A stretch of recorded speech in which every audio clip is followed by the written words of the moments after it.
So we are going to do the high-level demo, but I'm going to give you guys a chance to decide which one we're going to do. So do you guys want us to play an Asura, which we've been doing, or do you want to see the Sylvari? So who wants to see the Asura? Raise your hand. Sylvari? All right, so we're going with the Sylvari. So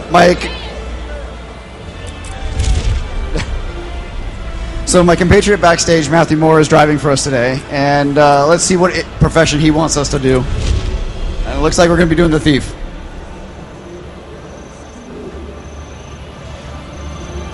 So for those of you who haven't had a chance to see the demo yet, we added character creation for the first time for Guild Wars 2 for you guys to check out. The options you're seeing right here are very limited right now, but we're adding new options pretty much every single day. So this is just a small subset of what you're going to get to experience when the final game is released. So one of the cool things about our dye system is when you're choosing your colors here on the beginning portion of character creation, the colors you pick here, when you find new equipment, it will automatically try and match the new color scheme to what you've already chosen. So you don't need to re-dye everything every time you find a new piece of equipment. And these colors are just what we give you when you start. You're going to be unlocking additional colors, dare I say, like tens to hundreds of colors in order to really customize the character the way you really want it to be. And each piece of armor has about 3 or 4 different dye channels, so we're giving you a lot more ability to customize the armor pieces the way you want to be.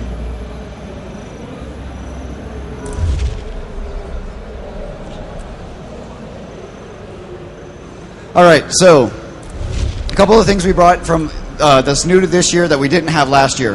Last year we brought the low-level human experience and the medium-level char. This year we brought all 5 races that are playable.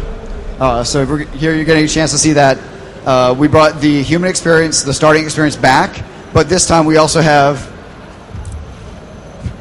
the Norn and the Char starting experiences as well. So both the Asura and the Sylvari will give you the high-level stuff, so you can kind of see a more full character, all the skills unlocked and things like that.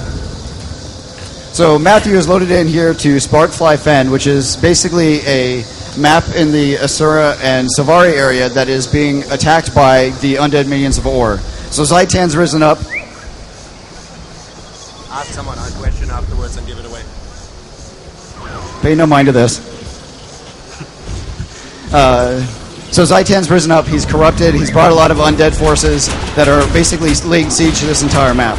So this map is also home of the frog-like people that we have, the Hylic, and so they're constantly trying to fight back the undead as well. So it's up to the players to really kind of help defend the village, their sacred area, and really kind of push back Zaitan's minions.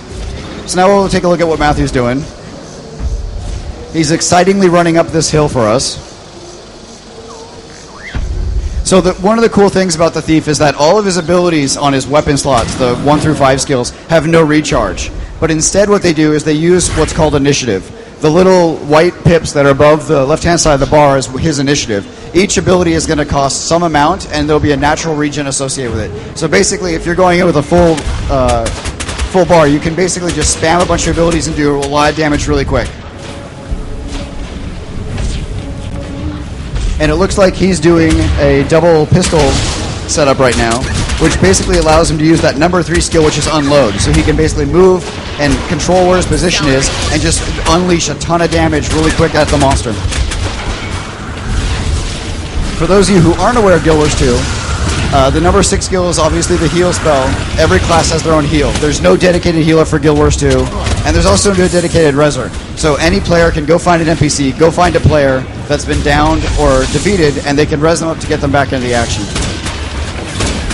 So the event that Matthew is showing us right now is the Ash Horizon, which is an undead pirate ship that has been corrupted by Zaitan and risen to the surface. And he's sending his minions from the ship to the shore to try and take it over. If they're successful, they'll actually push in further inland and actually start taking more and more of the area. And the players will have to come and push them back out in order to reclaim the area, the territory. But to take down the Ash Horizon, players have to work together. They've got trebuchets that along the shoreline that are the only real way to do massive damage to the Ash Horizon. But to really utilize those, you need to have players who are going to be defending someone who's using it. There will be hordes of undead that are coming along the shore trying to defeat players and to destroy the trebuchets. If a trebuchet goes down, there's actually engineers from the Vigil along the shoreline that will actually repair them if they can. However, if they're dead, then players will need to come in, resurrect them so they can get back to work.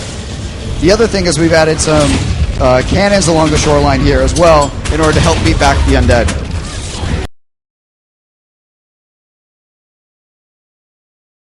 He didn't need a special skill, he didn't need a special ability, he just walk, interact with them, and get him back up. This is really important. And now you see Matthew in the downstage.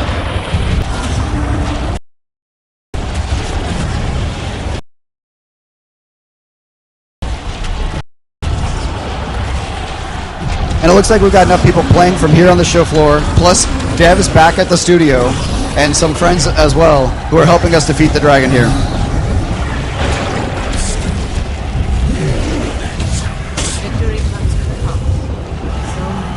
So one of the cool things about these dynamic events is that anybody who's participating is going to get a reward. Anybody who is fighting these monsters will get some sort of credit and be able to, like Matthew here, got silver participation for this event and is able to loot the chest and get some items for himself. Things that either he can use directly or things that he can either sell or trade to other players.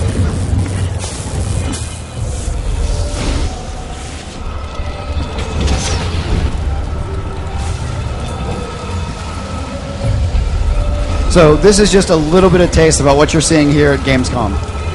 I can't stress enough that if you guys really want, you should get in line, play the game, get your hands for yourself, and then come talk to us. Let us know how you feel, because we're making this game for you guys. We want to know what you like, what you don't like, and what we can do better.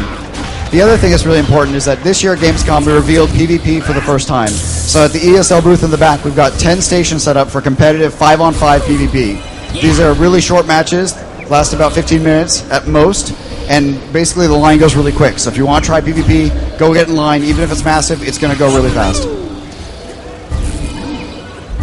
The PvP is at the ESL booth in the back corner.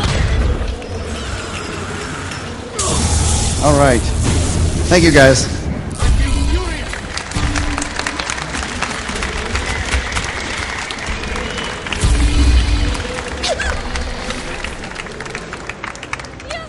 All right, so apparently I have something I need to give away, but I need you to ask a question.